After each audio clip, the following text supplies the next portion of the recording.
네. 이제 백브리핑도 한 1시간? 한 50분 정도? 예. 마지막 코너 남았죠? 야, 근데 하여튼 50분 있으면 이제 밥 먹을 수 있죠? 계속 슈퍼챗이 계속 올라오고 있어요. 저거 야. 제가 오늘 저녁 때 다 먹을 겁니다. 야, 정말 참 진짜 2% 밥 못 먹었다고 이렇게들 다 가슴 아파하시네요. 네. 자. 어떻습니까? 2% 밥 못 먹으니까 아주 엄청 까칠하죠? 그냥 우리 맨날 이틀 때밥못 먹었는데 지금까지도. 평소 같으면 그냥 넘어갈 수 있는 걸. 네. 자, 오늘의 까칠함을 풀어주실 분이 나오셨습니다. 네, 해담경제연구소 어예진 소장님 어서 오십시오. 안녕하세요. 네. 자, 글로벌 뉴스. 네. 네.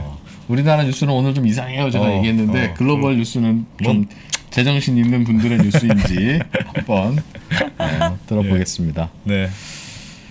첫 번째 뉴스는 사우디와 관련한 얘기 같네요. 네. 네. 예. 사우디 얘기를 가지고 왔는데 네. 기사 화면을 먼저 보겠습니다. 네. 네. 걸프 텐션. 표정이죠. 사우디아라비아 왕세자였죠. 네. 네. 그 지금 제목을 보면 걸프의 긴장.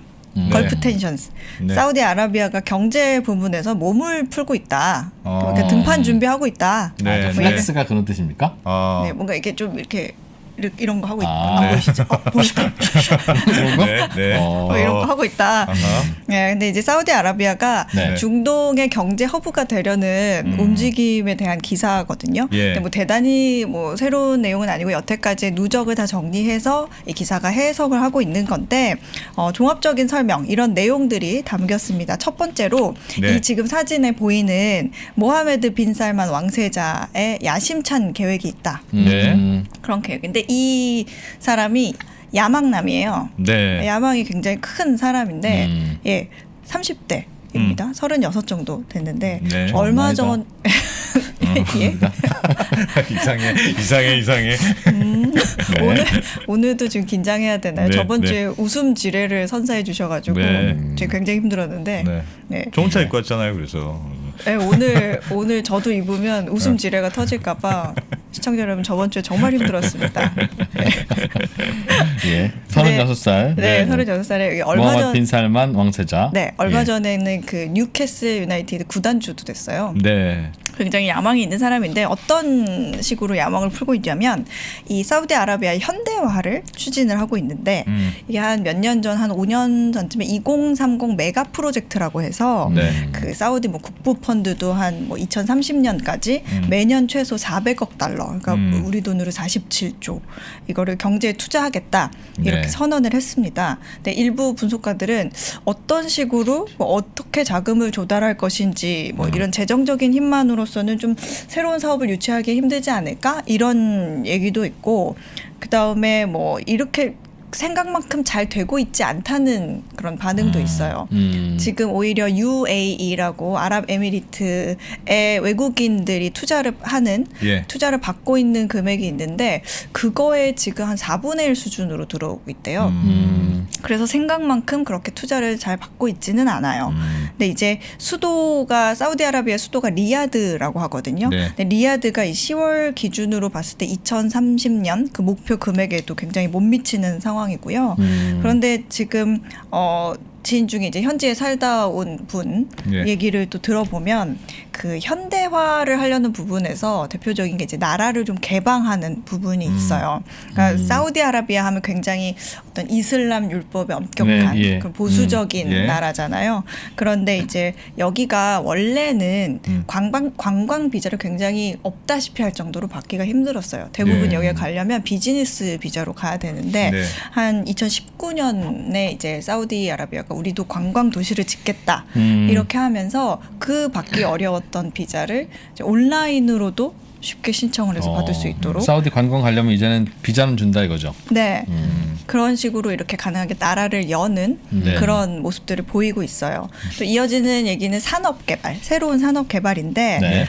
기사에는 뭐 안 나와 있지만 많은 분들이 아실 거예요. 사우디 하면 이 돈의 출처가 오일머니잖아요. 네. 이제 오일머니인데 시간이 지날수록 우리가 지금 의존도가 사우디가 굉장히 낮아지고 있어요. 오일머니, 오일로 돈을 버는 게 낮아지고 네, 있어요. 예. 예를 들어서 뭐 지금 전 세계적으로 탄소 절감 얘기 나오고 있고 그다음에 이번에 코로나를 겪으면서 석유 수요가 이렇게 줄어들 수 있구나 그런 것도 느꼈고 그다음에 뭐 셰일 오일이나 셰일 가스 이런 거에 있어서 우리가 더 이상 예. 어떤 오일 머니로 충분히 풍요롭게 살아갈 수 없을지도 모르겠다 하는 걱정이 드는 거죠. 네. 그래서 사우디아라비아가 두바이를 모방해가지고 관광 도시, 어떤 금융 도시를 대대적으로 짓고 있어요. 네. 이거는 뒤에 조금 더 자세하게 얘기를 드릴게요. 그리고 이거는 좀 추가적인 해설을 제가 붙인 건데 네. 젊은 층에 어떤 자유와 일자리를 주는 것도 이 왕세자 야심찬 계획 중에 하나예요. 네. 젊은 층 지금 사우디 젊은 층이 굉장히 많아요. 거의 네. 30대 이하의 젊은 층의 인구가 굉장히 많거든요. 네. 그러니까 지금 실세인 이 사람도 30대인데다가 그리고 보니까 이제 이런 상황을 종합적으로 봤을 때 앞으로 사우디아라비아가 예전에 부모 세대만큼 정말 풍족하게 나라에서 지원을 다 받으면서 살기가 어려워질 수 있는 상황이기 때문에 뭐 그렇다고 뭐 대단히 어려워지는 건 아니지만 이제 국영 기업이 아닌 민간에서도 일자리를 구할 수 있도록 이 사람들이 한번 일자리를 찾아줘야 되고 그리고 젊은 사람들이 많아질수록 어떻게 보면 사우디 절대 군주 그건데 좀 반항을 할 수가 있거나 네. 그런 세력이 있을 수가 있으니까 네. 조금 더 그 비위에 맞춰주기 위해서 자유를 조금 더 준다든지 그런 부분들을 좀 신경을 쓰고 있어요. 네. 결국은 사우디로 그럼 외국 기업들이 진출해서 일자리를 만들어 줘야 되겠네요. 사우디 국영 기업들이야 지금 뭐 석유 캐내는 거 말고 뭐가 있겠어요? 그렇죠. 맞아요. 그래서 바로 지금 나올 얘기가요. 네. 이 기사에 사우디는 결국에는 이 수도 리야드를 중동의 경제 중심지로 바꾸려는 그 비기스트 챌린지가 있다. 예. 이렇게 얘기를 하고 있거든요. 화면 한번 보시면 제가 지도를 보여드릴게요. 네. 네, 지도 보시면 여기가 사우디아라비아 굉장히 넓은 곳이 이 사우디아라비아 가운데 보이는 네, 게. 가운데 예, 네. 주황색으로 보이고 거기 핑크색으로 조그맣게 있는 게 네. UAE 오른쪽에. 아랍에미리트스 오른쪽에, 예. 유나이티드 아랍에미리트스라고 예. 여기가 있습니다. 굉장히 생각보다 작아요. 예. 사우디와 UAE를 헷갈려 하시는 분들이 가끔 계시는데 네. 여기 사우디는 굉장히 이렇게 크고요. UAE는 다른 나라입니다. 각각. 네. 우리가 잘 아는 두바이, 아부다비는 UAE에 있는 도시예요. 근데 이 글로벌 기업의 근거지 보통은 지금 글로벌 기업들의 그 지역 본사가 있는 곳이 네. UAE의 지금 두바이거든요. 두바이 두바이에 많이 가 굉장히 있죠. 네, 예. 많이 몰려 있어요. 근데 여기에 있는 글로벌 기업들에게 저희 리야드로 옮겨라. 우리 사우디로 와라. 네, 사우디의 리야드로. 리야드는 여기 아라비아 할 때 여기 위에 있는 네. 곳이 사우디의 네. 거의 청주쯤 되네요. 가운데. 내륙에 확 박혀 있네 리야드가. 회유를 하고 있습니다. 이상해? 돌아오고 계신 것 같아요. 지금. 네. 네. 네. 사우디가 이제 다국적 기업들한테 2024년까지 중동 지역 본사를 UAE 두바이에서 우리 수도 리야드로 옮기지 않으면 네. 너네 우리와 맺고 있는 그 컨트랙 계약을 파기할 거야. 라는 얘기를 협박을 하고 있고요. 네, 그동안에는 굉장히 근거지를 두바이에 많이 두고 있었는데 네. 지금 이런 협박을 받으면서 우리 지금 리야드로 옮겨야 되나? 이런 고민을 하고 있어요. 근데 리야드가 뭐가 있어야 될 거 아니에요? 사실 네. 여기 정말 허허 벌판 사막이거든요. 사우디아라비아가. 그렇다고 옆에 나라 다른 나라에 가 있는 그걸 어떻게 오라고 그래요? 기업들이 그러니까 와주세요는 이해되는데 네. 네. 안 오면 계약을 깨겠다는 게 뭐야? 남양유업도 아니고. UAE는 그거 가만히 있나요? 진짜 아랍에미레이트가 그거 가만히 있을까요? 가만히 있지는 않죠. 근데 그 네. 얘기는 제가 조금 이따가 해드리는데 네. 여기 네. 리야드가 그럼 뭔가 근거지가 있어야 부를 거 아니에요. 네. 네. 그러니까 이 사람들 나름도 준비를 하고 있어요. 화면 한번 보세요. 네. 여기 보시면 지금 요게 지금 리야드에서 만들고 있는 특별 투자 지역, 네. 경제 자치구 이런 곳이거든요. 왼쪽 여기 오른쪽이 지금- 다요? 네. 다 같은 거예요? 예, 여기 확대한 게 요 왼쪽 저 그림이에요. 리야드 여의도네 보니까 딱. 네. 와. 정말 똑같네요. 네. 여기 허허 벌판에게 우뚝커니 이렇게 써 있죠. 예. 근데 이게 어떤 자기네도 이 이름이요. 여기 더킹 압둘라 금융 지역이거든요. 그러니까 KAFD라고 하는데 예. 거의 완성 단계긴 해요. 네. 근데 이제 외국계 그룹 유치를 위해서 특별 특별 투자 지역이 될 예정인데 여기에는 이제 뭐 조세 부분에서 어떤 역의 중심지로 간주를 해가지고 네. 그러니까 이 두바이랑 비슷한 그 조건을 만들어주는 거죠. 그러니까 어떤 현대 시설을 계속 모방하려고 있는데 기업들한테 다양한 인센티브를 지금 주려고도 하고 아하. 있어요. 근데 여기에서 또 여기 말고도 상징적인 게 이 화면인데 화면 예. 다음 화면? 넘어갔거든요. 예. 요거예요. 이 이게 상징적인 거 하나가 롯데? 세계에서 지금 가장 높은 빌딩을 사우디아라비아가 짓고 있어요. 예. 우리가 그 높은 빌딩 하면 두바이의 그 부르즈 할리파라고 네, 하죠. 네. 예. 영화도 그- 찍은데. 네, 그건데 그거보다 훨씬 높아요. 그 빌딩의 높이만 1km거든요. 지금 여기요? 네. 보니까 저 근데 꼭대기에는 사람 안 그래 돼요. 사람 안 살고. 옥상에서 전봇대 꽂아놓은 것 같은데. 그러니까 그래서 저것도 높이를 쳐줘야 되나? 높이만 이렇게 한 것 같은데. 그래서 이게 제다 타워라고 하는데 네. 제다 경제 구역의 상징이자 어떤 예. 대표 관광지로 추진을 하는 곳이에요. 음. 2024년에 완공이 되거든요. 이런 것도 지금 만들고 있고 어떤 국제 학교 같은 거 사람이 와가지고 어느 정도 능력이 있는 사람들이 와서 지내려면 어떤 학교 인프라도 있어야 될 거 아니에요. 그래서 국제 학교라든지 뭐 지하철, 교통망 이런 거 지금 엄청나게 투자를 해서 구축을 하고 있습니다. 예. 그래서 지금 글로벌 기업들이 두바이의 생활을 접고 지금 헤드쿼터를 리야드로 옮기는 곳들이 좀 속속 생겨나고 있어요. 아. 뭐 지난 1월에는 뭐 펩시 아니면 아. 그 컨설팅 기업인 PwC 예. 이런 곳들 뭐 말고도 한 24개 기업 정도가 리야드로 지역 본부를 옮기겠다 성공적이네요, 하고, 네, 협박이. 합의를 네. 했어요. 근데 이제 두바이 본부를 아예 없앨 수는 없으니까 거기를 줄이고 리야드를 키우려고 하는 그런 계획을 세우고 있는데 힘들다. 사우디아라비아의 이 리야드가 세우고 있는 어떤 가장 큰 목표는 결국에는 뭐 자동차라든지 뭐 항공 우주라든지 소비재, 네. 뭐 생명과학, 제약 이런 어떤 대표적인 그 제조업체들을 왕국 안으로 들여오는 게 목표예요. 그래서 아까 말씀드린 중동 지역 안에서 경제 강국으로 뭔가 우뚝 서고자 글로벌 어떤 서플라이 체인의 중심지가 되고자 하는 지금 야망이 있습니다. 사우디는 이거 안 하면 석유 시대 끝나면 먹고 살 수 없잖아요. 그러니까요. 그렇죠. 지금 뭐 석유 같은 경우에는 계속 여전히 뭐 가장 많이 생산을 하고 있는 나라기는 한데 네. 나라 중에 하나긴 한데 그래도 지금 앞서 말씀드렸던 것처럼 앞으로의 상황이 어떻게 될지 모르기 때문에 그런 부분의 대비 차원이고 그러니까 뭐 오시면 좋고 아니면 예. 말고가 아니라 그 본인들 생존에 관계된 거니까 그렇죠. 협박도 할 만하네요. 그리고 아까 두바이를 말씀하셨는데 그 두바이의 지금 국제 금융센터, 그러니까 두바이의 기업이 많이 몰려 있는 곳이 있는데 화면 네. 사진을 보실게요. 여기거든요. 두바이 국제금융센터예요. 그러니까 금융 자유무역지대라고 보면 되는데 뭐 자유무역지대 하면 뭐 전 세계에도 많이 있습니다. 뭐 뉴욕, 런던, 뭐 홍콩 막 다 있는데 네. 두바이는 지금 전 세계 한 6위 정도 되는 규모입니다. 아, 저기 두바이군요. 네, 근데 여기가 그냥 자유무역지대다 해서 끝이 아니라요. 그러니까 통상적인 이 아랍에미리트의 법을 따르는 게 아니라 이 지역만의 독립 사법 시스템이 있어요. 거의 뭐 영미법을 따르고 있는데 그러니까 작은 지방 자치단체라고 보시면 됩니다. 그래서 네. 글로벌 금융 거래라든지 규제 면에서 좀 독립돼 있기 때문에 글로벌 기업들이 와가지고 사업을 하기에는 좀 편하죠. 그리고 여기에 보면은 이 안에 정말 25,000명 정도 직원들이 있고 2,400개 이상의 기업들이 지금 모여 있어요. 네. 거의 또 다른 세상인 거죠. 두바이. 예, 그리고 사는 곳도 인프라가 너무 좋아가지고 뭐 집도 굉장히 화려하고. 근데 저기는 두바이는 네. 그냥 석유캐서 살면 되는 나라가 왜 저렇게 저런 거를 열심히 살아. 되게 그게요. 열심히 살아요. 왜? 제가 그 사우디는 그 사우디가 저런 거 안 그동안 안 했던 게 오히려 이해가 돼요. 네.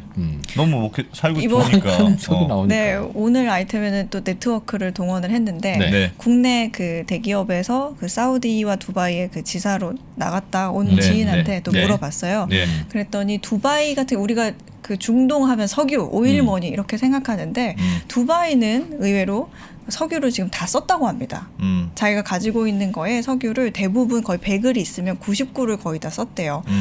어디다 써서 팔았냐 하면 여태까지 이런 건물들 뭐 부르즈 할리파 등 관광도시 그리고 뭐 예를 들어서 파이낸스 그리고 요즘에 최근 들어서 우주산업 네. 이런 데에 쓰기 위해서 다 소진을 했대요. 다만 이제 옆에 도시 아부다비 아부다비가 있잖아요. 아부다비는 아직까지도 굉장히 많은 양이 잔존해 있어서 뭐 아직까지 넉넉한 상황이고 형님 도시이기 때문에 두바이에 굉장히 지원을 많이 해주고 있어서 예. 그런 상황인데 두바이만 놓고 보면 거기는 이제 no more 오일머니다.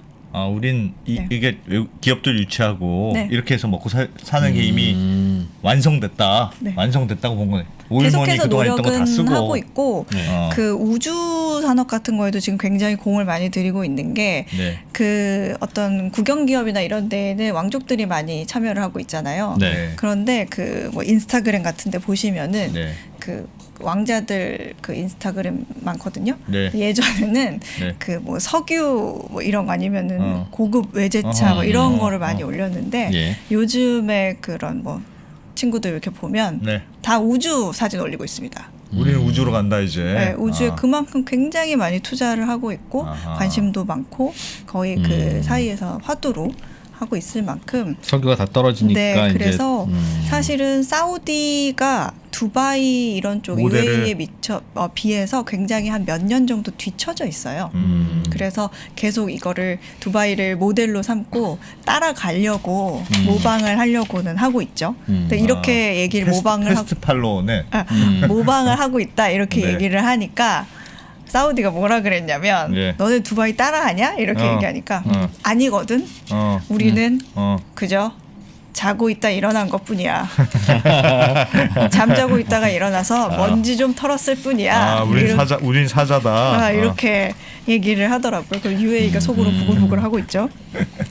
그 UAE하고 사이가 안 좋겠네요. 그러네요. 근데 사실은 굉장히 가까운 네. 그 형제 국가예요. 예. 너무나 가까운 형제 국가인데 왜 협박을 해 근데? 근데 완전 가까우면 사이 안 좋아요. 몰라요? 그런 가까운 사이 안 가까운데 좋아. 사실 아무리 가깝다고 해도 약간 좀 섭섭하고 삐지고 이런 거는 네. 있잖아요. 그러니까 약간 조금 그런 갈등, 약간 서로의 그런 부분에 역사적인 이벤트들이 몇 개 있었어요. 예. 서로 사이 안 좋은. 네, 뭐 대표적인 게 예멘 그 공습 때 네. 그 2019년에 UAE가 철수를 먼저 한 거예요. 네, 그래서 사우디만 남게 됐어요. 아, 둘이 같이 싸우기로 해놓고. 같이 싸우기로 해놓고. 야, 다른 나라 이렇게 그 배신이네. 연합해가지고 연합해서 큰 이제 배신이지. 예멘의 어떤 쿠데타 세력을 조금 반군을 토벌하고 우리 중동의 어떤 잠재적인 위험을 좀 가라앉히자 해가지고 다 같이 다른 나라랑 해가지고 이제 했다가. 예멘 공습을 했다가 슬금슬금 빠지면서 UAE가 사우디는- 먼저 빠졌어요. 그러니까 좀 삐졌어요. 네. 그게 섭섭한 거. 언제쯤이죠? 2019년이었고요. 예. 그다음에 카타르와의 관계도 또 있는데 네. 2017년에 사우디아라비아하고 UAE하고 또 바레인이라고 또 있거든요. 네. 그 바레인 요 사우디에 붙어 있는 국경에 붙어 있는 조그만한 네. 국가 있는데 바레인이 이 어떤 그 테러리즘 지원의 이유로 카타르와의 교류를 딱 끊었어요. 카타르랑 놀지 말기로. 놀지 말기로 했는데 1월에 사우디가 그 교류를 재개한 거예요. 이번에는 이번 사우디가. 그때 UAE가 또 빈정이 상했어요. 아. 그리고 또 이제 이스라엘과의 관계가 네. 또 있는데 이 카타르 지금 화면 보시면 초록색이 네. 지금 네. 카타르 저기 파랑색. 파란색. 네네네. 어디. 아니 아, 쿠웨이트 중간에 파란색은 사우디 쿠웨이트고요. 위에 조그마한 파란색 있잖아요. 네, 그거죠? 전 쿠웨이트인데. 저 아, 그 쿠웨이트인데. 쿠웨이트네. 예. 하여튼 파란색이요. 있습니다. 아, 카타르는 저 초록색이네요. 초록색. 사우디 옆구리에 우리나라로 치면 울릉도 정도 방향으로 있는 네. 저 초록색 섬 같은 거. 네. 저 하얀색은 걸프만이고 아. 초록색이 저희가 카타르입니다. 아. 네. 네, 그래서 그리고 이제 이스라엘과의 관계도 있는데 이거는 작년 9월에 그 UAE가 이스라엘하고 관계를 정상화했어요. 네. 사우디는 아직까지 교류가 단절돼 있는 거거든요. 네. 그러면서 이런 식으로 마찬가지로 괜히 주거니 받거니 하면서 섭섭한 일들이 아하. 제가 말은 좀 부드럽게 뭐 섭섭하다 삐졌다라고 네. 하지만 음. 이런 이벤트들이 좀 있었습니다. 그래서 UAE와 단절된 적도 있어요. 지난 7월에 어떤 코로나를 이유로 네. 사우디가 UAE로 출장 못 가게 아. 그 입국도 아예 금지하고 여행도 막았어요. 네. 근데 학교 이제 다닐 때 네. 그 친구랑 싸우는 게 쟤랑 놀지 말자고 했는데 쟤는 놀고 보통 그래서 삐지지 않나요? 결정적인 이유죠, 그게. 주로. 아, 그런 가지고 싸우냐 둘이. 어렸을 때는 그런 네. 게. 예. 그래서 뭐 단절된 적도 있었는데 9월에 네. 이제 정상들끼리 전화 통화해서 이틀 만에 이 단절된 국경이 풀렸던 이벤트도 그때도? 있었죠. 예. 네, 이때는 거의 국가 간의 무역도 단절이 됐었던 적이 있었습니다. 그러면 네. 결국은 중동의 중심 도시로 석유 아닌 다른 비즈니스로 돈을 벌던 UAE 아랍에미레이트의 모델을 사우디는 위기감이든 혹은 뭐 잠자다가 이제 일어난 거든 하려고 네. 하는데 네. 결국은 시장을 너도 하고 너도 해가 안 되고 당연히 그 동네에서는 중심 도시가 하나 있어야 될 거 아니겠어요. 예. 전 세계 기업들이 예나 지역 그 동네에 가서 비즈니스를 하려면 중심지를 어디로 삼을 거냐는 이제 판단의 문제인데 사우디가 이길 수 있을까요? 그 강점이 있어요? 근데 이기려고 예. 사우디가 지금 몇 가지 조치를 취한 게 있어요. 예. 그래서 요거 다른 기사가 하나 있는데 네. 화면 보실게요. 예. 요게 사우디와 UAE 경쟁에서 무역이 최근 불꽃 튀는 포인트로 대두되고 있다. 네. 리야드의 새로운 관세는 지역 긴장이 경제 무대로 흘러 들어가면서 에미레이트의 기업들을 강타했다. 이런 기사인데 예. 사우디아라비아가 GCC라고 해가지고 예. 걸프 협력 위원회라는 게 있어요. 예. 그러니까 그 중동의 6개 국가가 그 관세 동맹을 맺은 거거든요. 네. 사우디아라비아, UAE, 쿠웨이트, 카타르, 오만, 바레인 이렇게 네. 있거든요. 네. 근데 여기가 이제 유럽 연합처럼 예. 이렇게 무역 같이. 자유지대인 거예요. 근데 이제 특히 UAE 경우에는 이 자유무역지대 중심으로 운영된다고 해도 과언이 아니거든요. 좀 의존도가 굉장히 높은데 사우디아라비아가 이 자유무역 지대 간에 왔다 갔다 하는 그 웨이브비는 관세는 없어요. 원래 없는데 지난 7월에 사우디아라비아가 이웃 국가들로부터 오는 수입품에 예. 관세를 새로 부과하기 시작한 거예요. 그래서 품목에 따라서 뭐 한 3%에서 많게는 예. 15% 정도 이렇게 부과를 한 거죠. 그러니까 두바이에서 이거 실제 사례인데 두바이에서 사우디로 트럭이 가고 있었어요. 가고 있었는데 갑자기 예고에 없던 관세가 매겨지니까 두바이에서 이 물건을 보낸 회사에서 사우디에 있는 고객들한테 전화를 한 거예요. 고객님, 혹시 지금 물건이 가고 있는데 그 국경을 넘어가면서 관세가 예전에는 몇 년간 붙지 않았던 그 상품들이 지금 도착하면 15%의 관세가 붙을 것 같습니다. 네. 받으실래요? 네. 이렇게 했는데 안 받아요. 뭐 이렇게 할 수도 있고. 그래서 실제로 돌아간 사례가 있어요. 사례도 있다. 네, 갑자기 사례가 있어요. 관세가 부과돼서. 네. 그리고 또 다른 뭐 더해서 이 걸프존 국가의 그 국영기업체야 한다는 규정도 있거든요. 그 면제가 되려면. 네. 그리고 뭐 자국민의 근로 비중이 25% 미만 이하인 기업이 생산한 제품도 관세가 무료였어요. 근데 이것도 다 폐지를 했어요.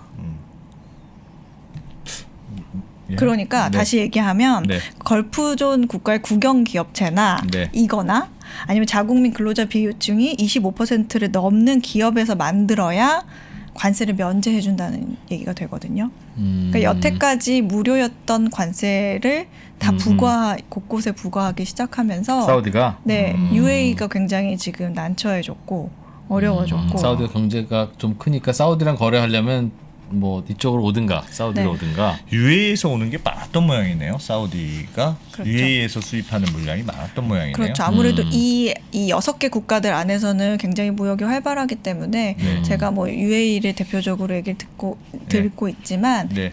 국가 규모나 경제 규모로 봤을 예. 때는 많이 올 수밖에 없는 곳이죠. 아랍에미리트가 갖고 있는 장점을 없애려고 하고 있다. 사우디가. 그렇죠. 거기 가봐야 어차피 이제 관세 다 물겠다는 관세도 거니까. 내고. 그러면 이렇게 되면은 외국 기업이 UAE에 머무를 의미가 없어지는 거예요. 그러네요. 그럼 이제 결국에 의도는 사우디로 와. 뭐 약간 힘에 이런 완전 힘에 놀리네. 네, 그렇게 되는 거고. 알겠습니다. 그리고 뭐 UAE 같은 경우는 외국인 노동 비중이 굉장히 높거든요. 예.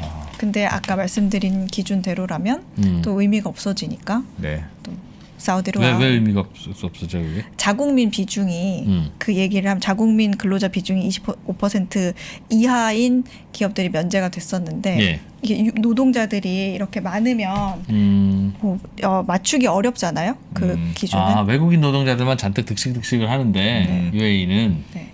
자국 UAE 특히 두바이가요. 외국인 비중이 굉장히 많아요. 거주자들 중에. 그렇죠. 거기 네. 그리고 뭐 식당이라든지 서비스업 같은 경우에는 정말 거의 80% 정도가 그 그럼 그 사막에다가 아시아, 그 도시를 만들었는데 동남아시아. 원주민들로 그 도시를 채울 수 네. 있겠어요? 그러니까요. 동남아시아인일 정도로 예. 굉장히 외국인 비중이 높습니다. 아, 그런 것도 장벽이구나. 약한 포인트를 딱 노렸네. 뭐 그런. UAE의 약한 포인트를 노렸. 알겠습니다. 무서운 나라군요, 사우디가. 네. 또 아까 사우디아라비아와 아랍에미리트가 네. 기분이 별로 안 좋다. 사우디가 자꾸 시비 걸고 있다. 사우디는 아직도 석유가 많지 않나요? 근데 그래도 걱정이 되려나? 이제 우리가 언제까지 석유로만 먹고 살지 못한다. 준비해놔야죠. 준비해놔야죠. 되겠죠. 해놔야죠. 잘못하면 그냥 거기에 왕족들은 끝나는 거예요. 지금 사우디는 석유 팔아서 나온 돈으로 국민들 복지해주고 하는 걸로 네. 그대로 이제 그 감정들을 다스리고 있는데 그 돈 떨어지면 뭐 참겠어요? 청산. 음. 네. 그렇군요. 있습니다. 네. 그래서 다음 뉴스는 재밌는 거 하나 얘기하려고 예. 했는데 UAE가 그러면 대응을 해야 되잖아요. 네. 그 가만히 있을 수 없죠. 네. 그래도 중동에서 좀 그래도 그래도, 어깨 좀 펴고 그렇죠. 다니는 예, 곳인데 음. 그래서 새로운 경쟁에 대응하기 위한 조치를 몇 가지 이들이 내놓고 있고 고민을 하고 있는데 예. 그래서 작년 말부터 그 외국인에 대한 비자, 장기 비자를 제공하고 있어요. 아, 특히 고급 인력에 한해서. UAE가 네, 아, 장기 비자를 또 제공해주고 있고 또 원래는 그 두바이 뭐 UAE에서 또 외국인들이 투자를 하려면요, 아니면 사업을 하려면 꼭 현지 에이전트를 끼거나 그렇죠. 아니면 현지인들이 좀 비중 어느 정도 예를 들어서 뭐 10% 이상 예. 이런 식으로 같이 끼고 들어가야 돼요. 네. 그런데 작년부터 외국인의 현지 기업 투자 지분을 100%까지 100% 허용해주는 그런 식으로 바꿨어요. 그래서 기업들이 들어오기 좋게 우리 네. 더 편해졌습니다. 네, 원래는 이게 경제 자유 지역에서만 가능했었는데 100% 가능하도록 해주고 이거는 이제 좀 이제 재밌자고 이렇게 얘기 루머 뭐 있거나 아니면 식당 좀 두 곳이 경쟁하는 거야, 그죠? 뭐 정해진 거는 아닌데 애완동물 출입 허용 뭐 이렇게 다. 사우디아라비아가 그 KAFD라고 아까 만들고 있는 그 지역 있잖아요. 네. 경제 자유 지역. 거기나 그런 데서 원래는 사우디는 전역에서 술 음주가 금지거든요. 네. 근데 그 곳에서 술을 합법화하겠다. 리야드에서. 이런 얘기가 있어요. 원래는 그건 파격적일 것 같은데. 네, 그거 이거는 중동의 나라에서. 뭐 우리끼리 하는 얘기인데 우리끼리인데 지금 10,000명 넘으시죠. 네. 여러분들 비밀이에요. 네. 근데 뭐 그 기업에서 일하셨던 분이 이제 네. 클라이언트들이 왕족이 많은데 네. 들어보니까 네. 술이 사우디아라비아에서 금지가 돼 있으니까 예, 예. 주말에 네. 그 옆에 붙어 있는 바레인으로 그러니까 차에서는 맞아. 2-3시간 거리인데 차로 바레인으로 넘어가서 네. 히잡 벗어 던지고 술 마시고 광란의 밤을 보낸다. 바레인에서 보내고. 바레인은 거의 분탕질의 끝판왕이다. 네. 그런 얘기를 해주더라고요. 근데 이제 여성도 그거 안 하고 네. 여기 내에서 이제 하셔도 됩니다. 이게 하겠다는 거예요? 그런 얘기도 있고요. 근데 이렇게 얘기를 하니까 UAE가 가만히 있을 수 없어서 네. UAE는 저기 평일이요. 일요일부터 목요일까지예요. 네. 월요일부터 금요일이 아니라 네. 어떻게? 일요일이 일요일부터? 우리나라의 월요일 같은. 월요일이고? 네, 일요일 날 월요일. 출근해요, 그러면? 네. 일요일 날 출근하고 일요일부터 그 목요일까지가 목요일까지고, 예. 그리고 금 토가 쉬는 휴일이에요. 날이고, 네. 예. 근데 이거를 사실 그 안에서 일하면 되다니 뭐 불편한 건 없는데 네. 뭐 예를 들면 뭐 이런 거죠. 글로벌 기업의 이제 현지 네. 그 본사가 있는 곳이 일요일에 일하는 분들이 많죠. 중동 담당자들은. 네. 네. 한국에서도 그 중동 담당하시는 분은 일요일에 일 많이 네. 하시거든요. 근데 이거를 우리도 다시 월요일에서 금요일로 바꾸겠다. 평일을. 야, 그런 얘기도 하고 있고 굉장히 두바이는 다른 곳에도 이제 관광, 금융, 우주로 투자를 굉장히 많이 하고 있죠. 이제 외국인들 비위 맞추기. 우리도 변하겠습니다. 그거네요, 그죠? 네. 네. 우리나라도 저 올림픽 할 때 있죠. 네. 아시안 게임 하고 올림픽 해야 된다고. 화장실 고치고 하잖아요. 85년, 86년 네. 이럴 때 네. 올림픽 때문에 성질대로 안 한 거 굉장히 많대요. 그러니까 87년 우리의 민주화 운동이 네. 강제 진압으로 비극적으로 끝나지 않고 성공했던 이유가 아씨 내년 올림픽 해야 된다. 여론 나빠지면 안 된다. 사우디도 마찬가지죠. 그러니까 외국인 받아야 되니까 근데 네. 자기들이 고집하던 율법이나 이런 폐쇄된 문화가 빨리빨리 이제 좀 바뀌겠죠. 알겠습니다. 다음 그렇겠죠. 뉴스 볼까요? 네, 다음 네. 뉴스는 네. 다음 뉴스도 기사 화면부터 먼저 보겠습니다. 네, 요거는 이코노미스트 기사인데요. 네. 이번 주 이 커버 기사예요. 이게 리얼타임 혁명은 거시 경제학의 틀을 발전시킬 것이다. 그러니까 코로나가 새로운 자료와 빠른 분석으로의 전환을 재촉했다. 이런 내용인데 이게 무슨 말이에요? 이게 지금 화면에 보시면 컵라면 그림 네. 있잖아요. 예. 그러니까 3분 만에 완성되는 그런 컵라면처럼 경제 상황을 빨리 파악해야 되는 시대가 왔다. 그러니까 부제가 코로나가 경제학을 어떻게 바꿨느냐. 한마디로 말하면 경제학의 실시간 혁명이라고 보는 거예요. 그러니까 그 경제에 네. 대한 데이터와 정보를 빨리 파악해야 된다. 더 이상 한 달 뒤에 1년 뒤에 보고서가 나오는 시점이 되면 안 된다. 예. 그런 왜 내용인데. 빨리 파악해야 되죠? 그러니까 경제가 과거보다 빨리 변하기 때문인데 네. 그러니까 예측 불허인 상황이 자주 발생하잖아요. 우리가 1년 전만 해도 유가가 $80까지 떨어지고 네. 저기 바다에서 굉장히 컨테이너들이 대기하고 있고 뭐 이런 물류 비상이 될 거라는 거를 상상은 못 했잖아요. 네. 그런 것처럼 이런 거를 예상하려면 이제 예전처럼 어떤 구식의 그 통계로는 더 이상 이걸 예측을 할 수가 없다. 대비를 할 수가 없다. 그러니까 실시간으로 쏟아지는 다양한 데이터들을 경제 분석에 활용해야 하는 시기가 왔다. 이게 기사의 주제입니다. 예. 근데 사실 그런 데이터들 우리가 말하는 데이터들은 찾아보면은 원래부터 있기는 해요. 네. 예를 들면 어떤 데이터를 써야 된다는 거죠? 뭐 예를 들면 사람들이 외식에 돈을 잘 쓰냐 못 쓰냐 이런 거를 알려면 뭐 예전에는 외식을 한 달에 얼마나 하십니까? 네, 라고 네. 물었다가 뭐 6개월 뒤에 나오고 그랬는데 네, 네. 지금은 뭐 식당 예약 같은 거 뭐 온라인으로 하잖아요. 음. 그러니까 그런 거를 활용해서 경제 분석에 활용해야 된다든지 예. 아니면은 뭐 일례로 요즘 아마존이나 넷플릭스 같은 경우에는 뭐 아마존은 뭐 어떤 식료품 배달을 얼마나 사람들이 이용하고 있느냐 아니면 넷플릭스 같은 경우에는 뭐 오징어 게임을 보고 이거를 실생활에 얼마나 뭐 퍼져서 관심을 들이고 있느냐 이거를 굉장히 감시하고 주시를 하고 있다는 거죠. 근데 이런 것들이 다 어떤 인스턴트 데이터라고 여기서는 기사에서는 표현을 하고 그 있거든요. 경제 지표가 우리 맨날 뉴스 나오지만 네. 한국은행이 발표하고 통계청이 발표하고 맨날 뻔한 거 그것만 가지고 들여다봐서는 이제 경제 안 되고 새로운 거 많이 보죠. 실시간으로 수집되는 요즘 다양한 막 좀 바란. 제가 예전에 들은 얘기는 실시간으로 위성에서 쇼핑몰 있잖아요. 네. 쇼핑몰 주차돼 있는 차 대수를 보고 네네. 야 경기가 지금 쇼핑몰의 주차 대수가 지금 차량이 늘어나고 있어. 그 실시간으로 그렇게 파악해서 그걸 투자에 활용하고 뭐. 근데 요즘은 뭐 첨단으로 여러 가지로 많이 쓴다고 하더라고요. 맞아요. 그래서 관련 기사를 하나 더 가지고 왔는데 예. 화면 보겠습니다. 요거거든요. 제3의 물결 경제학 진입 어떻게 네. 팬데믹이 암울했던 과학을 재확립 재탄생시켰을까 네. 하는 기사인데 요 다음에 이어진 요 기사에 나와 있는 표거든요. 예. 여기 이런 표가 있어요. 지금 보면 요거는 어떤 표냐면 그 미국의 그 대표적인 경제 연구 기관인 그 전미 경제조사처라고 해야 되나요? 네. NBER이 있는데 이 NBER이 분기당 뭐 연구하고 보고한 보고서 숫자예요. 예. 근데 이 팬데믹이 시작되면서 2021년 그 전후 요 상황에 대해서 쑥 올라가죠.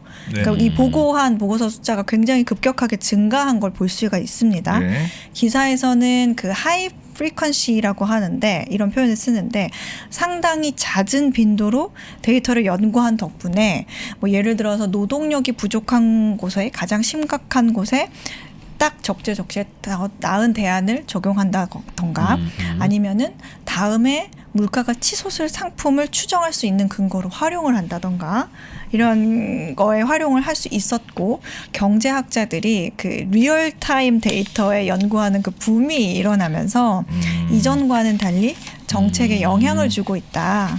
이런 내용이 담겨 있습니다. 큰일이 터지니까 열심히 보고서도 일한 많이 쓰는 거죠. 열심히 일한 거네요. 예. 근데 뭐 그러면 이런 질문을 할 수 있겠죠. 네. 그럼 여태까지는 왜 안 썼어? 네. 네. 이렇게 할 수 있으면서 왜 안 썼어? 네. 하는데 굳이 뭐 안 써도 큰일이 없었기 때문인데요. 예. 지금 경제 지표로 쓰이는 그 GNP 있죠. 국민 총 생산. 예. 네. 이게 1934년이 돼서야 썼어요. 사용한 네. 거예요. 그전에는 어떤 경제 상황을 측정할 수 있는 마땅한 데이터가 없었거든요. 근데 이제 초기에는 GNP 같은 경우에는 한 뭐 1년 정도, 13개월 정도 예. 지나야 그 전에 GNP 재작년 GDP가 이제 지금 좀 발표한 거 나오기 때문에 어. 그러니까 뒤늦게 재작년에 이 정도 우리 경제가 이랬구나라고 예, 예. 알 수 있었던 거예요. 예. 거기서 끝나는 거죠. 그러면. 근데 이제 기사에는 아직도 정부는 그런 데이터 통계를 갖다 쓰면서 그것을 기준으로 통화 정책을 대비하는 오래된 방식을 쓰고 있다. 근데 그러다 보니까 세계 경제가 뭐 2007년 12월에 이미 침체로 들어섰는데 네. 경기 침체구나라고 느낀 거는 정확하게 안 건 1년 후라는 거죠. 그래서 그때 금리를 내리기가 시작한 건데 이거는 뭐 마치 소방차가 1년 뒤에 온 거죠. 불났는데 그런 거랑 우리나라도 진짜 이 데이터는 정말 빠른 나라예요. 빠른 수출 나라예요. 데이터 이런 거 진짜 네. 외국에서 보면 그 전날 매월 1월 1일 맞아요. 1일 아침 9시 발표하잖아요. 그러면 전날 밤 12시까지 딱 집계해서 맞아요. 수출. 수출해서 아침에 딱 발표하니까 그거 정말 맞아요. 그것도 저희도 깜짝 놀라 우리나라도 지표죠. 어느 순간부터 그 보도자료의 시점 기준이 굉장히 빨라진 것 같지 않으세요? 보도자료도 빨라지고 네, 보도자료 그 통계가 굉장히 빨리 예전에는 뭐 1년 전 수치가 보도자료가 나왔다면 언젠가부터는 막 저번 달 뭐 이런 식으로 빨리 늘어났는데 원래 경제학자들이 여기서 기사에서는 좀 경제학자들이 추적하는 어떤 공식 수치 같은 게 예. 보통 뭐 몇 달 아니면은 뭐 몇 주 정도 이렇게 뒤쳐져 있었는데 이게 경제지표 이런 거 있잖아요. 추정치 한번 나오고 확정치 한번 나오고 뭐 그러잖아요. 그런 식으로 나오는데 이제 정부가 지금 쓰는 통계 같은 경우에는 산업 그 제조업이 좀 많았을 시기에 비교적 어떤 적중을 했던 데이터들인데 요즘에는 서비스업이 굉장히 많아졌기 때문에 이런 통계들이 그닥 도움이 되지 않는다는 거예요. 잘 맞지 않는다. 그런 얘기를 하고 있습니다. 그래서 저는 학문들 중에 네. 경제학이 제일 발전 안 한 학문인 것 같아요. 발전을 안 한 학문인 것 같아요. 덜한 학문이다. 예. 예를 들면 왜요?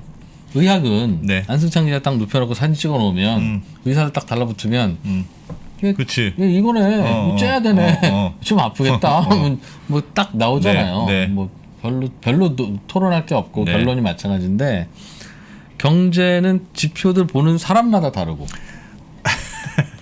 똑같은 거 가지고 서로 반대로 얘기하고. 그렇죠. 뭐 다 의견이 다르고 맞아. 하버드 박사와 예일 박사가 서로 싸우고 그 말은 정확하게 진단 안 된다는 거죠. 그러니까 뭔가 들여다보는 그 진단 기기가 있을 텐데도 화면이 네. 뿌얘서 네. 저게 뭔지 알 수 없다는 거라서 경제 진짜 어려운 건가 봐요. 그래서 경제가. 그러니 뭐 좀 다른 데이터를 좀 쓰든가 좀 부지런히 하자. 그런 얘기를 하고 코로나가 있는. 거의 크게 바꿨죠. 코로나가 어떤 바이러스 전파 추적하기 위해서 카드 사용 내역도 추적하고 뭐 휴대전화, 뭐 항공 기록 이런 거 다 추적하면서 예.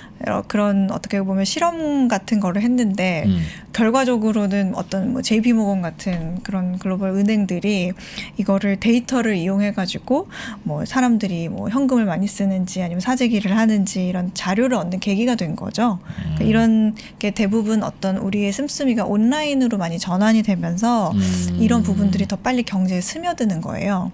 그래서 현금 쓸 때는 몰랐던 데이터들이 그래서 이제 기사에서 그 중앙은행의 그 디지털 화폐 CBDC 얘기를 하고 있는데 이게 도입이 되면 제일 유용한 것은 사람들이 현재 돈을 어디에 얼만큼 어떻게 쓰고 있는지가 실시간으로 확인이 되기 때문에 어떤 공공 부분에 대한 의사 결정과 어떤 정부가 정책을 만들기가 훨씬 용이해질 거다. 통계는 확실하게 나오겠네. 네. 통계는. 그럼 그래서 이 돈을 예를 들어서 어디 뭐 가서 씀씀이를 어떻게 보고 썼다. 지원금을 지금 줘야 되는지 아니면 안 줘도 되는지 그런 거를 판단할 수 있다는 거죠. 네. 알겠습니다. 자 준비해 오신 다른 소식 있으면 또 네. 좀 전해주시죠. 또 있네요. 뭐 단순히 여기서부터는 포르투갈 이야기? 네, 좀 짧게 네. 간단하게 얘기를 해드리려고 하는데 네. 화면 한번 보겠습니다. 사진 포르투갈 좋네. 얘기예요. 사진 보니까 왠지 떠나고 싶어. 소장님 네. 그 단 앞으로 몇 달간은 네. 그 이런 거 해주마. 외국 사진 좀 많이 좀 갖다 많이 주세요. 속이 다 시원하네. 아니 제가 아는 분이 포르투갈에 주재원으로 계셨던 분이 있었는데 너무 네. 좋대요 정말. 포르투갈? 살기가 너무 좋. 유럽 분위기가 나면서 유럽보다 물가가 훨씬 싸고. 주재원으로 있으니까 집 주고 차 주고 월급 다 주는데 어느 나라에 가면 살기 안 좋습니까? 정말. 모든 나라에 주재원을 행복해요. 아니 그분이 뉴욕에서 제가 만난 분인데 뉴욕보다 포르투갈이 훨씬 조심하세요. 오늘 이 프로님 굉장히 힘드신 날이에요. 저도 지금 얘기 안 하고 있어요. 포르투갈 진짜 좋았다. 어? 사진 봅시다. 저희 저기 한국도 네. 이제는 11월 아. 초부터 위드 코로나로 갈 수 있잖아요. 예. 그래서 지금 포르투갈은 위드 코로나에 들어간 지 한 달 정도 됐거든요. 음. 그래서 한번 보면 좋을 것 같아서 가지고 왔어요. 야, 네, 포르투갈은 거의 코로나 이제 해방 직전이야. 자 네. 봐라. 이 내용이 뭐냐면요. 제목을 보시면 네. 엔데믹이라고 하는데 네. 이 포르투갈의 코로나 엔데믹이 상륙했다. 그러니까 엔데믹이라고 하면 그 팬데믹보다는 조금 더 네. 완화된 거예요. 그러니까 지역 내 어떤 풍토병 정도로 아하. 네, 좀 팬데믹보다는 좀 위력이 약하고 좀 완화된 상태를 엔데믹이라고 합니다. 네. 근데 이런 그 세계에서 가장 높은 백신 접종률을 보이고 있는 포르투갈이 최근 정상으로 신중한 복귀로 많은 규제를 풀었다 네. 하면서 어떤 생활을 하고 있는지를 기사에서 언급을 하고 있는데요. 백신 접종률이 거의 세계 톱이에요, 여기가. 백신 접종 완료율이 87% 정도 되고 예. 그래서 한 번 이상 맞은 사람들은 50대 이상은 거의 100%예요. 네, 그럴 정도로. 그래서 포르투갈이 10월부터 경기 관람, 뭐 아니면 대중교통, 관광, 뭐 식당, 유흥업소 이런 것도 영업 제한을 다 풀었습니다. 다 풀었다. 우리보다 다 조금 풀었어요. 빨리 갔네요. 예. 네, 그래서 접종을 완료했다면 밀접 접촉을 감염자랑 해도 자가 격리도 안 하고요.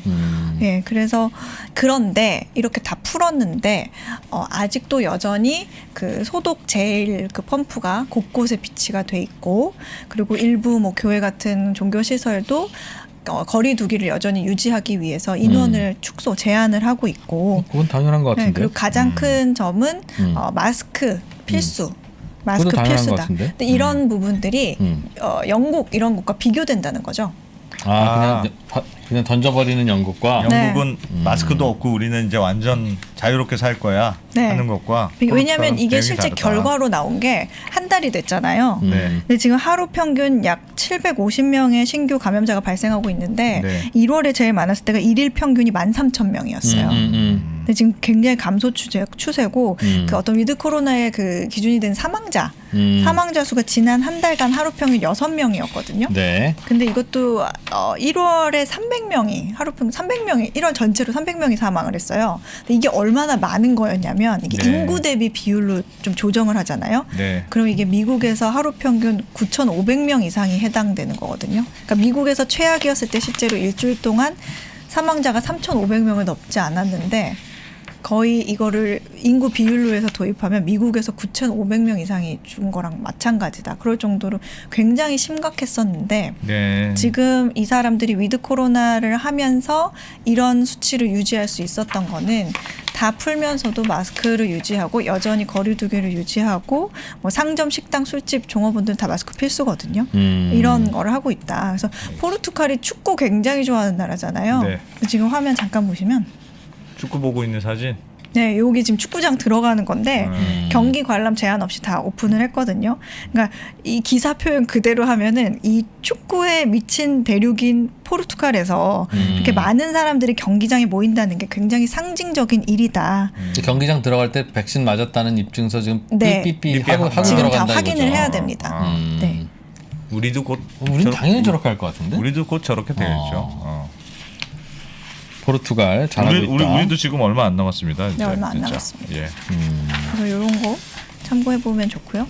또 하나 할 시간 있을까요? 네, 조금 있으면 짧게. 네, 요것도 표 하나. 요건 그래프인데요. 사진이었으면 좋았겠는데. 따로 보내드리겠습니다. 그림이라 아쉬워. 네, 지금 그래프시다. 이거 제목은 미국이 중국의 암호화폐 규제를 하면서 가장 큰 승리자가 됐다. 예. 이런 내용인데 제 화면을 조금 치워주셔야 될 것 같아요. 중요한 부분이 가려져서. 네. 네. 그러면 지금 규제 2021년 5월에 중국 정부가 채굴 금지령을 내렸거든요. 네. 근데 7월이 되면서 공식적인 채굴은 사실상 전멸했다고 보면 되는데 여기 그래프를 보면 끊기죠. 차이나 그 핑크색이 차이나 이제 0이 됐네요. 네, 0. 끊기죠. 근데 그 부분은 나머지를 미국과 카자흐스탄, 러시아 이런 쪽이 채우고 있는데요. 이만큼 가장 미국이 다 미국으로 갔다. 이거 다 조사를 했더니 이 비트코인 전기 소비 지수 이런 걸 다 추적을 했더니 미국으로 많이 건너갔다. 지금 미국에서 이 미국 그리고 카자흐스탄, 러시아 이런 곳의 공통 분모가 값싼 전기거든요. 네. 그러니까 미국도 좀 싸나요? 전기 네, 요금이? 미국에서는 텍사스 이런 곳으로 많이 갔는데 텍사스가 에너지 가격이 좀 세계적으로 싼 곳이에요. 그래서 거기 반도체 공장 이런 거 공장 예. 많거든요. 네, 그리고 뭐 신재생 에너지도 있고 그리고 또 워싱턴주 같은 경우에는 수력 발전 이용한 채굴업자들의 성지라고 합니다. 네. 이런 그래프가 있어서 이게 실제로 딱 드러난 결과적으로 드러난 곳이어서 한번 가지고 와봤거든요. 중국이 금지시켰죠 채굴을. 네. 네. 잘 모르겠어요. 이게 가치가 있든 없든 비트코인의 가치가 있든 없든 그 논쟁은 뒤로 하고 예. 이게 돈 되는 거잖아요 지금 당장. 돈 요즘 많이 되죠. 그죠? 네. 그러면 이거는 금 캐는 거랑 마찬가지잖아요. 그렇죠. 근데 왜 중국이 이거를 캐지 말게 했는지 내가 예를 들면 중국 당국이면 네. 가치 없는 거잖아요. 네. 그런데 캐서 팔면 돈은 되잖아요. 네. 가치 없다고 생각하니까 중국 당국은 그럼 열심히 캐서 그냥 남들한테 팔면 돼요. 미국에다 팔고 이렇게 그냥 캐기만 하면 되는데. 그러니까 우리나라에서 거래만 하지 말아라. 네. 뭐 캐는 건 캐서 예를 들면 뭐 미국 거래소에다 갖다 팔든 그러면 달러 벌어들이는 거 아닌가요? 근데 그게 통제가 안 된다고 생각했겠죠. 그게 결국은 캐면 국내에서 뭔가 글쎄요. 할 것이다. 하여튼 참 알겠습니다. 특이해요. 중국은. 근데 미국이 의외의 1승 승리네요. 그래서 요즘 코인 가격도 엄청나게 오르고 있는데 미국이 많이 캐고 있으니 네. 미국 다음에 러시아, 말레이시아네. 뭐 전반적으로 그렇긴 한데 미국이 많이 캐고 있네요. 네. 여기 지도를 하나 갖고 오긴 했어요. 화면 네. 잠깐만 보여주세요. 네. 이게 비트코인 채굴 지도예요. 네. 근데 여기 중국 위치 제가 옆에 확대를 해놨는데 네. 허옇죠. 네. 그러니까 색이 진할수록 중국은 많이 채굴되고 있는 건데 중국은 허해졌어요 지금. 안 한다. 네. 한국도 열심히 캐고 있네요. 미국이 굉장히 진해지고 아하. 캐나다도 좀 있고요. 음. 러시아 이렇게 있죠. 카자흐스탄. 중국은 지금 전기가 부족한 거 아니냐고. 맞습니다. 얼른 잘 캐서 열심히 캐서 다른 나라에 팔고 오기를 앞으로는 간절히 네. 바랍니다. 절대 외국인들이 비트코인을 들고 들어와서 우리나라 거래소에서 팔게 하지는 말았으면 좋겠다. 누가요? 외국인들이. 외국인들이? 어. 2% 기준에는 네. 2%는 이제 비트코인은 돌덩어리라고 생각하는 사람 아닙니까? 네. 그런데 이제 진짜 비싼 돌덩어리가 근데 이제 막 지금 막 거래는 되는 거니까 네. 우리나라 돌 열심히 미국 갖다 비싸게 팔고 달러 벌어오면 된다. 우리는 현금으로 받으면 된다. 그런데 뭐 중국 돌, 미국 돌 이런 거 와서 우리나라에서 팔게 하지 말아 절대. 그거는 돌 사오고 달러가 유출되는 거니까. 네. 야, 하여튼 요즘 비트코인 올라가는 것도 참 대단하더라고요. 네. 오늘은 조금 내린 모양입니다. 오늘은 그래요? 오늘은 폭락했다고 하네요. 네. 알겠습니다. 자, 오늘도 해담경제연구소 어혜진 소장님 곳곳에 있는 뉴스들 잘 살펴주셔서 우리는 또 일주일 동안 해외 뉴스 어려운 걸 안 보고 중동, 중국 이렇게 해서 지도 한번 보고 이렇게 돌았네요. 당분간 사진 많이 보여주시면 네. 좋겠다. 네. 가급적 유럽 뭐 이런데 네. 남태평양 알겠습니다. 이런 쪽으로. 자, 해담경제연구소 어혜진 소장님 고맙습니다. 감사합니다. 국내 최고의 기업 임원, CEO, 행정가, 석학들에게만 오프라인으로 제공이 되었었던 그 강의를 3프로TV와 송기령이 만나서 여러분께 최초로 공개합니다. 3프로TV 미래대학 데이터로 세상을 읽다. 데이터로 사람의 마음을 읽는 마인드마이너 송기령 부사장이 알려주는 우리의 현재 그리고 미래. 어떠한 강의에서도 느낄 수 없었던 투자의 인사이트를 발굴해보는 소중한 시간이 되리라 확신합니다. 데이터로 세상을 읽다. 지금 바로 3프로TV 앱에서 신청하십시오.